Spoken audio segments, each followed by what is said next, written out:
Hello everyone, कैसे हो आप सब लोग। तो स्वागत है आपका हमारे यूट्यूब चैनल पर।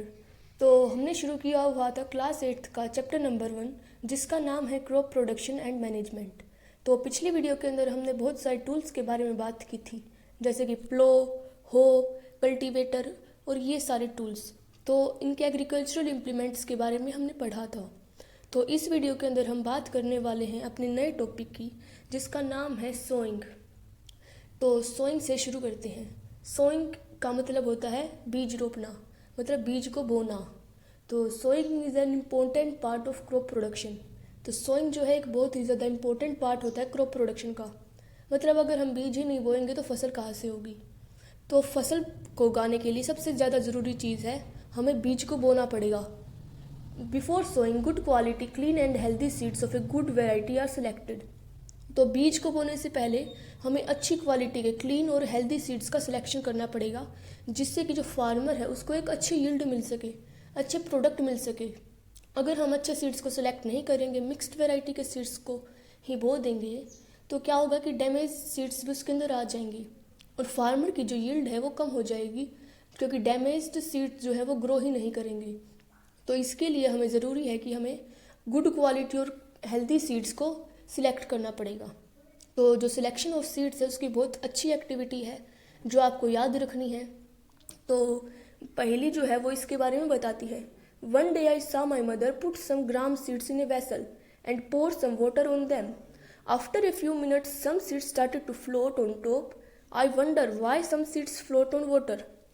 तो पहली कहती है कि एक दिन मैंने अपनी मम्मी को देखा, वो एक वेसल के अंदर कुछ ग्राम सीड्स को लिए और उसके अंदर कुछ पानी डाला।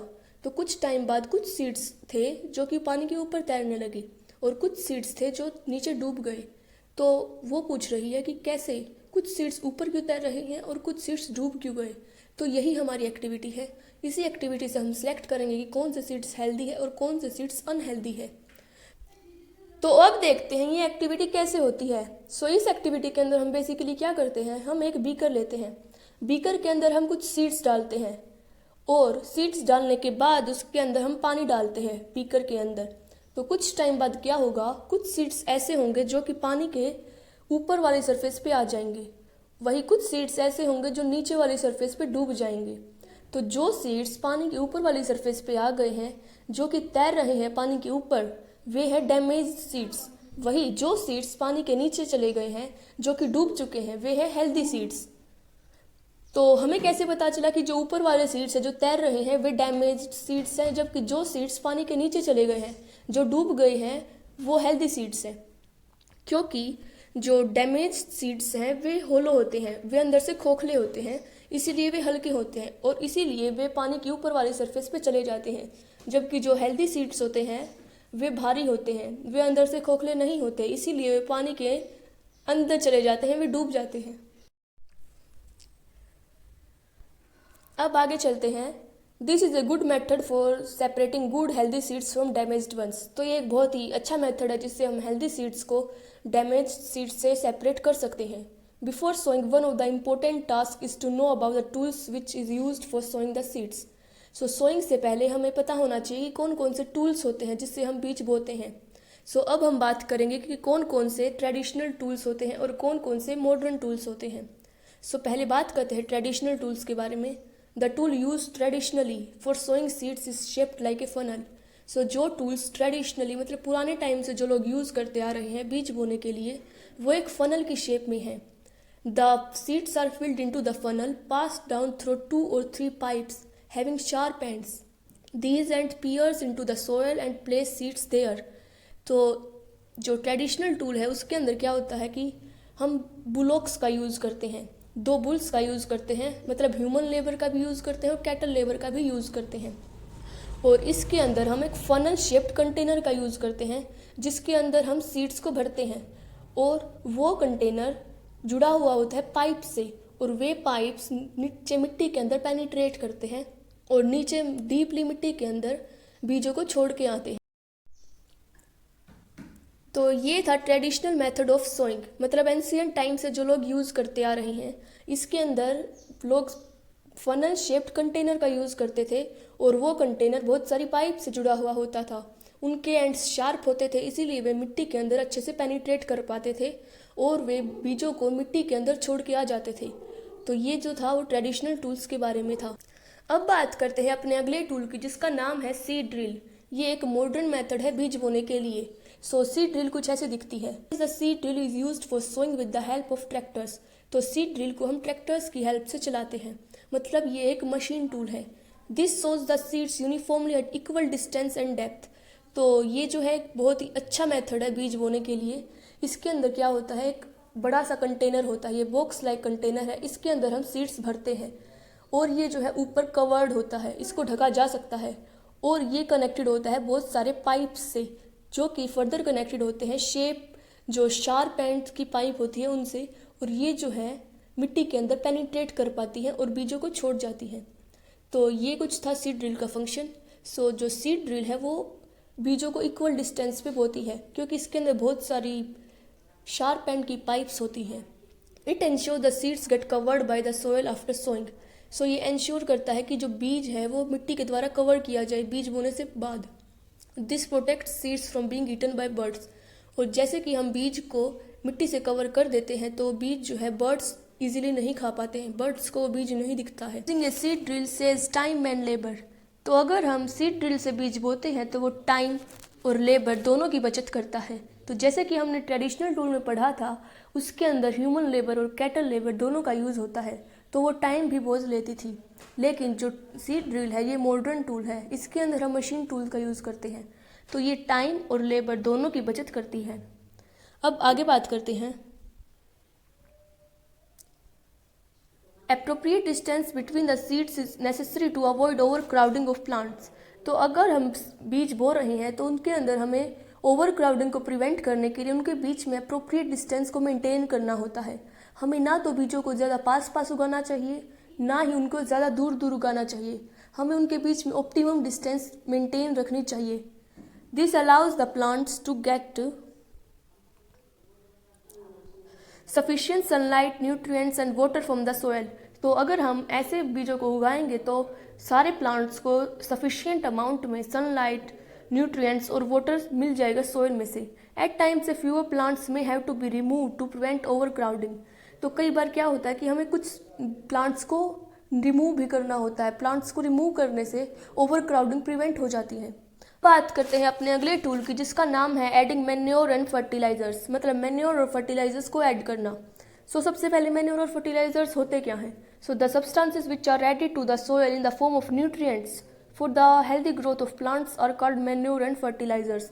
तो जो सब्सटेंस हम सोयल के अंदर ऐड करते हैं जो कि न्यूट्रिएंट्स की फॉर्म में होते हैं, जिससे कि प्लांट की हेल्दी ग्रोथ होती है, उसको हम मैन्योर या फिर फर्टिलाइजर्स बोलते हैं। मतलब ये साइड न्यूट्रिएंट्स होते हैं। सोयल तो अपनी तरफ से न्यूट्रिएंट्स प्रोवाइड कर ही रही है, लेकिन हम आर्टिफिशियल तरीके से भी सोयल के अंदर न्यूट्रिएंट्स प्रोवाइड कर रहे हैं मैन्योर और फर्टिलाइजर्स की फॉर्म में। I saw a healthy crop growing in the farm. In the neighbouring farm the plants were weak. Why do some plants grow better than others? क्योंकि कुछ प्लांट्स की care अच्छी होती है, कुछ प्लांट्स के अंदर हम अच्छे अमाउंट में मैन्योर और फर्टिलाइजर्स को ऐड करते हैं, वही कुछ प्लांट्स में हम मैन्योर और फर्टिलाइजर्स को ऐड नहीं करते। इसीलिए कुछ प्लांट्स के अंदर न्यूट्रिएंट्स की कमी होती है, इसीलिए वे अच्छे से ग्रो नहीं कर पाते हैं। अब आगे बढ़ते हैं। Soil supplies mineral nutrient to the crop plants. तो सबको पता है कि सोयल के अंदर न्यूट्रिएंट्स होते हैं और वही न्यूट्रिएंट्स क्रॉप प्लांट्स लेते हैं। These nutrients are essential for the growth of plants. और ये न्यूट्रिएंट्स प्लांट की ग्रोथ के लिए बहुत ही ज़्यादा एसेंशियल होते हैं। In certain areas farmers grow crop after crop in the same field. The field is never left uncultivated or fallow. Imagine what happens to the nutrients.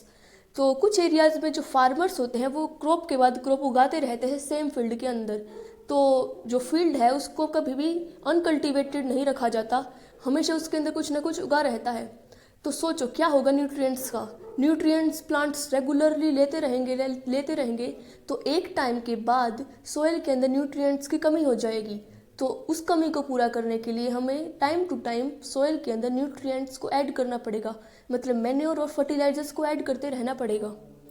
Continuous cultivation of crops makes the soil poor in nutrients. तो continuous cultivation से जो मिट्टी है उसके अंदर nutrients की कमी हो जाएगी। Therefore farmers have to add manure to the field to replenish the soil with nutrients. This process is called manuring. So यहाँ पर मैन्योरिंग की डेफिनेशन दी गई है कि मिट्टी के अंदर न्यूट्रिएंट्स को रिप्लेनिश करने के लिए हमें उसके अंदर लगातार न्यूट्रिएंट्स की सप्लाई करनी पड़ेगी, और इसी प्रोसेस को हम मैन्योरिंग बोलते हैं। और इम्प्रॉपर और insufficient manuring result in weak plants. लेकिन वही अगर हम मैन्योरिंग इम्प्रॉपर या फिर इनसफिशिएंट वे में करेंगे तो वीक प्लांट्स भी फॉर्म होंगे, मतलब प्लांट्स की अच्छी ग्रोथ नहीं होगी। तो इसीलिए हमें ऑप्टिमम अमाउंट में, एकदम सफिशिएंट अमाउंट में प्लांट्स के अंदर न्यूट्रिएंट्स को ऐड करना पड़ेगा। अब आगे बढ़ते हैं। Manure is an organic substance obtained from decomposition of plant and animal waste. तो अब मैन्योर होती क्या है? तो मैन्योर एक ऑर्गेनिक सब्सटेंस है जो कि प्लांट्स और एनिमल के वेस्ट के डिकम्पोजिशन से बनती है। Farmers dump plant and animal waste in pit at open places and allow it to decompose. तो फार्मर्स क्या करते हैं, एक मिट्टी के अंदर एक बड़ा सा गड्ढा खोद देते हैं और उसके अंदर जो प्लांट्स और एनिमल वेस्ट हैं उनको भर देते हैं। कुछ टाइम बाद जो माइक्रो ऑर्गेनिजम्स होते हैं वो उसको डिकम्पोज कर देते हैं और उसको मैन्योर बना देते हैं। The decomposition is caused by some microorganisms. तो कुछ माइक्रो ऑर्गेनिजम्स उसको डिकम्पोज कर देते हैं। The decomposed matter is used as organic manure. You have already learned about vermicomposting in class 6th। तो आपने वर्मी कंपोस्टिंग के बारे में 6th क्लास के अंदर पढ़ा होगा, जिसके अंदर हम अर्थवॉर्म्स का यूज़ करते हैं कंपोजिट पिट बनाने के लिए, मतलब उनके अंदर मैन्योर को बनाने के लिए। अब आगे बढ़ते हैं। अब बात करते हैं कि फर्टिलाइजर्स क्या होते हैं। Fertilizers are chemicals which are rich in a particular nutrient. तो फर्टिलाइजर्स केमिकल्स होते हैं, जबकि जो मैन्योर थी वो एक ऑर्गेनिक सब्सटेंस थी। तो फर्टिलाइजर्स वे केमिकल्स होते हैं जो एक पार्टिकुलर न्यूट्रिएंट के अंदर रिच होते हैं, उनके अंदर एक पार्टिकुलर न्यूट्रिएंट बहुत ज़्यादा अमाउंट में मिलता है। How are they different from manure? तो जैसे कि मैंने बताया, मैन्योर ऑर्गेनिक सब्सटेंस है, लेकिन फर्टिलाइजर्स इनऑर्गेनिक सब्सटेंस है। फर्टिलाइजर्स को हम फैक्ट्रीज के अंदर प्रोड्यूस करते हैं। Some examples of fertilizers are urea, ammonium sulphate, super phosphate, potash, NPK मतलब नाइट्रोजन, फॉस्फोरस और पोटाशियम। तो ये कुछ एग्जाम्पल्स है फर्टिलाइजर्स के। आपको ये सारे एग्जाम्पल्स याद रखने हैं। अब आगे बढ़ते हैं। The use of fertilizers has help farmer to get a better yield of crops such as wheat, paddy and maize. तो फर्टिलाइजर्स की हेल्प से फार्मर्स को एक बेटर यील्ड मिल जाती है क्रॉप्स की, क्योंकि उनके अंदर एक पार्टिकुलर न्यूट्रिएंट ज़्यादा अमाउंट में मिलता है। तो सोइल के अंदर जिस भी न्यूट्रिएंट की कमी होती है तो फार्मर्स उस न्यूट्रिएंट का फर्टिलाइजर उस मिट्टी के अंदर ऐड कर देते हैं। But excessive use of fertilizers has made soil less fertile. लेकिन फर्टिलाइजर्स को यूज़ करने के बहुत सारे ड्रॉबैक्स हैं। इसके फ़ायदे कम हैं लेकिन ड्रॉबैक्स ज़्यादा हैं। तो सबसे पहला ड्रॉबैक इसका ये है कि अगर हम फर्टिलाइजर्स को एक्सेसिव यूज़ करेंगे, अगर ज़्यादा अमाउंट में फर्टिलाइजर्स को यूज़ करेंगे तो सोयल कम फर्टाइल बन जाएगी। Fertilizers have also become a source of water pollution. Fertilizer से वाटर पोल्यूशन भी बढ़ता है। Therefore in order to maintain the fertility of the soil we have to substitute fertilizers with organic manure and leave the field uncultivated or fallow in between two crops. तो fertilizers के बहुत सारे नुकसान हैं, तो उसके लिए हमें टाइम टू टाइम उसके अंदर ऑर्गेनिक मैन्योर को भी ऐड करते रहना पड़ेगा, या फिर अगर हम फील्ड को कुछ टाइम के लिए अनकल्टिवेटेड भी छोड़ देंगे तो उससे भी न्यूट्रिएंट दोबारा से रिप्लेनिश हो जाएंगे। The use of manure improve soil texture as well as water retaining capacity. तो मैन्योर बहुत ज़्यादा हेल्पफुल होती है, ये सोयल की टेक्सचर को इम्प्रूव करती है और ये water retaining capacity of soil को भी इंक्रीज करती है। Another method of replenishing the soil with nutrients is through crop rotation. तो हमने दो मेथड पहले पढ़े कि कौन कौन से मेथड से हम सोयल के अंदर न्यूट्रिएंट्स को दोबारा से ऐड कर सकते हैं। तो हमने उसके अंदर मैन्योर और फर्टिलाइजर्स के बारे में पढ़ा। तो तीसरा जो मेथड है वो है crop rotation. Crop rotation this is done by growing different crops alternately. तो इसके अंदर हम क्या करते हैं कि सेम क्रॉप्स को हर सीज़न में साथ साथ नहीं उगाते, मतलब हर सीज़न में हम अलग अलग क्रॉप्स को उगाते हैं जिससे कि जो मिट्टी के अंदर न्यूट्रिएंट्स है वो बने रहें। Earlier farmers in northern India used to grow legumes as fodder in one season and wheat in the next season. तो नॉर्दर्न इंडिया के अंदर जो फार्मर्स है वो इस टेक्निक का यूज़ करते थे। वे एक सीज़न में तो कुछ लेग्यूम्स फोडर के रूप में उगा लेते थे और व्हीट को उगाते थे अगले सीज़न में।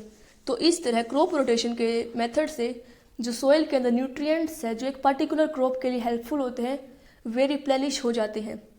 This helped in the replenishment of soil with nitrogen. और इस टेक्निक से फार्मर्स ने नाइट्रोजन न्यूट्रिएंट की रिप्लेनिश कर लिया। Farmers are being encourage to adopt this practice, और फार्मर्स को लगातार इनकरेज किया जा रहा है ताकि वे इस मेथड को यूज़ कर सके, क्योंकि इसके अंदर हम ना तो मैन्योर्स का यूज़ करते हैं ना ही फर्टिलाइजर्स का यूज़ करते हैं। In the previous classes you have learned about rhizobium bacteria. तो अपनी पिछली क्लासेस में आपने राइजोबियम बैक्टीरिया के बारे में पढ़ा होगा। These are present in nodules of roots of leguminous plants, they fix atmospheric nitrogen. तो जो राइजोबियम बैक्टीरिया है ये लेग्यूमिनस प्लांट्स के रूट्स में मिलता है, तो वे जो है एटमॉस्फेरिक नाइट्रोजन को फिक्स करते हैं और उसको रिप्लेनिश करने का काम करते हैं। तो अब तक हमने पढ़ा फर्टिलाइजर और मैन्योर्स के बारे में। तो ये ऐसे सब्सटेंसेस होते हैं जिनको हम मिट्टी के अंदर ऐड करते हैं और वे मिट्टी के अंदर न्यूट्रिएंट्स को रिप्लेनिश कर देते हैं। अब बात करते हैं इन दोनों के बीच में क्या डिफरेंस होता है। तो सबसे पहला डिफरेंस ये है कि fertilizer is a man made inorganic salt. Fertilizer एक मैन मेड इनऑर्गेनिक सॉल्ट है जिसको हम फैक्ट्रीज में बनाते हैं, जबकि जो मैन्योर है वो एक नेचुरल सब्सटेंस है जो कि कैटल डंग और प्लांट रेजिड्यूज के डिकम्पोजिशन से बनता है। माइक्रोब्स उनको डिकम्पोज कर देते हैं और हमें मैन्योर मिलती है जो कि ऑर्गेनिक सब्सटेंस होती है, और इसको हम फील्ड्स के अंदर बनाते हैं, मतलब खेतों के अंदर गड्ढा खोद के हम मैन्योर को बनाते हैं। Fertilizer does not provide any humus to the soil. तो ह्यूमस क्या होती है? ह्यूमस होती है न्यूट्रिएंट रिच सोइल, जिस सोइल के अंदर बहुत सारे न्यूट्रिएंट्स मिलते हैं। तो फर्टिलाइजर्स के ऐड होने से कोई भी ह्यूमस ऐड नहीं होती, वो सिर्फ एक पर्टिकुलर न्यूट्रिएंट को इंक्रीज करता है, जबकि जो मैन्योर है वो बहुत सारी ह्यूमस प्रोवाइड करती है खेत को। Fertilizers are very rich in plant nutrients like nitrogen, phosphorus and potassium. तो फर्टिलाइजर्स के अंदर बहुत सारे प्लांट न्यूट्रिएंट्स होते हैं जैसे कि nitrogen, phosphorus, potassium in the form of NPK। Manure is relatively less rich in plant nutrients. Manure के अंदर न्यूट्रिएंट्स बेशक कम हो, लेकिन वो एक प्योर सब्सटेंस है, उससे वाटर पोल्यूशन नहीं होता। तो मैन्योर एक बेटर ऑप्शन है बजाय कि फर्टिलाइजर्स के। फर्टिलाइजर से बहुत सारे नुकसान होते हैं। अब बात करते हैं कौन कौन सी एडवांटेजेस होती है मैन्योर की। तो खाद की बहुत सारी एडवांटेजेस होती हैं। The organic manure is considered better than fertilisers because it enhances the water holding capacity of the soil. जो मैन्योर है वो मिट्टी की वाटर होल्डिंग कैपेसिटी, मतलब वाटर की रिटेन करने की कैपेसिटी को इंक्रीज करती है। It makes the soil porous due to which exchange of gases becomes easy. तो ये जो है मिट्टी को पोरस बनाती है, जिसके कारण मिट्टी के अंदर एक्सचेंज ऑफ गैसेस आसान हो जाती है। It increases the number of friendly microbes. तो मैन्योर के ऐड होने से बहुत सारे जो माइक्रोब्स हैं जिनको हम फार्मर के फ्रेंड बोलते हैं जैसे कि अर्थवॉर्म, वे इंक्रीज हो जाते हैं, और इस कारण से ये बहुत ही ज़्यादा हेल्पफुल होती है, और साथ ही साथ ये मिट्टी की टेक्सचर को भी इम्प्रूव करती है। तो इन शॉर्ट मैन्योर जो है वो फर्टिलाइजर से बेटर है हर एक कैटेगरी में। तो फ्रेंड्स, आज के लिए बस इतना ही। अगली वीडियो के अंदर हम इरिगेशन के बारे में पढ़ेंगे और इरिगेशन के कौन कौन से टूल्स होते हैं। तो अगर आपको ये वीडियो पसंद आई हो तो वीडियो को लाइक, शेयर और कमेंट ज़रूर करें और चैनल को भी सब्सक्राइब कर लें।